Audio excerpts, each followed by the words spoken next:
नमस्कार, मैं विजेंद्र कुमार और आप देख रहे हैं वी न्यूज हरियाणा। निक्की हत्याकांड को लेकर पूर्व सरपंच अतर सिंह हमारे साथ मौजूद है।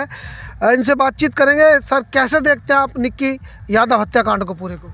देखो जी, हत्या तो बच्चे की हुई है तो हम इसकी बुराई तो करते ही हैं, लेकिन मैं ये कह रहा हूँ लड़की बड़ी होनहार थी, पढ़ाई में भी बहुत अच्छी थी और वो दिल्ली ही नजफगढ़ में रह रहे थे और बच्ची वहाँ उस टाइम में उत्तम नगर में कहीं कोचिंग सेंटर में कोचिंग करती थी, एसएससी की तैयारी कर रही थी।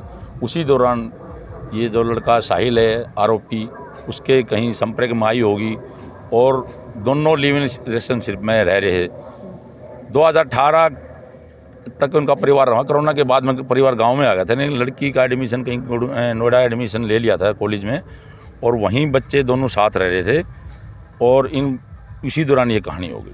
कौन से गांव का रहने वाला था आरोपी और निक्की यादव कौन से गांव की रहने वाली थी? निक्की यादव जी खेड़ी खुमार जज्जर के पास है, वहाँ रह रही थी और लड़का मित्राऊ गाँव का बताया गया है और गांव वालों को भी न्यूज़ के माध्यम से ही पता लगा कि ऐसे कोई हादसा बिटिया के साथ में हो गया है, क्योंकि बिटिया गांव में ना रह के नोएडा में रह रही थी।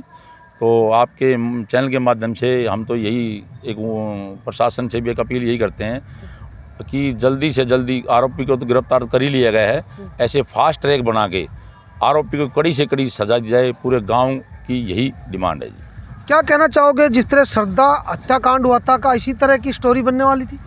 मेरे को तो इस केस में बिल्कुल सेम कहानी नज़र आ रही है, क्योंकि जैसे लड़के ने आईएसबीटी के आसपास कहीं बिटिया की हत्या की है और उसको 40 किलोमीटर दूर मित्राव गांव में लेकर आया और उसको फ्रीजर में रखा है, तो मेरे को तो श्रद्धा वाली ही कहानी इसमें दिखाई दे रही है, क्योंकि आरोपी जल्द गिरफ्तार हो गया, नहीं तो ये ऐसे ही श्रद्धा की तरह इसके टुकड़े करके कहीं ना कहीं लाश को ठिकाने लगाने की कोशिश करता। क्या कहेंगे, क्या जो परिजन थे निक्की यादव के, क्या उनके संपर्क में थे या उनसे बोलचाल थी या नहीं थी? बिटिया का संपर्क अभी परिवार से कम ही था, क्योंकि वो वहीं रह रही थी तो परिवार से संबंध कम ही थे। तो परिवार किस तरह का परिवार था? जिस तरह निक्की कौन सी क्लास की पढ़ाई कर रही थी, क्या कर रही थी? देखो जी, परिवार में गांव में इनके परिवार की बहुत अच्छी रेपुटेशन है। इनका खुद एक चाचा है जो निक्की बिटिया का, वो कारगिल के अंदर जख्मी हो गए थे, तो परिवार गांव में इनकी बहुत अच्छी रेपुटेशन है।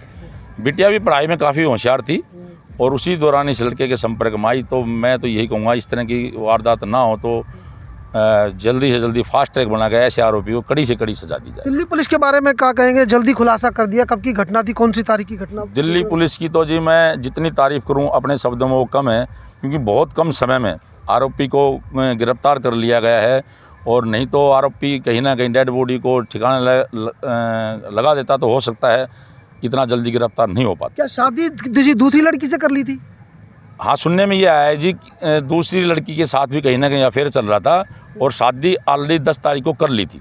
इनकी शादी पे ही, दूसरी लड़की के शादी के ही दौरान कुछ ना कुछ आपस में कहासुनी हुई है और 10 तारीख को दूसरी शादी आरोपी ने कर ली थी। मतलब हत्या करने के बाद ये पूरा इस तरह प्रकरण हुआ, उसके बाद शादी कर ली थी? हाँ जी, हत्या के अगले दिन ही बता रहे हैं कि शादी कर ली।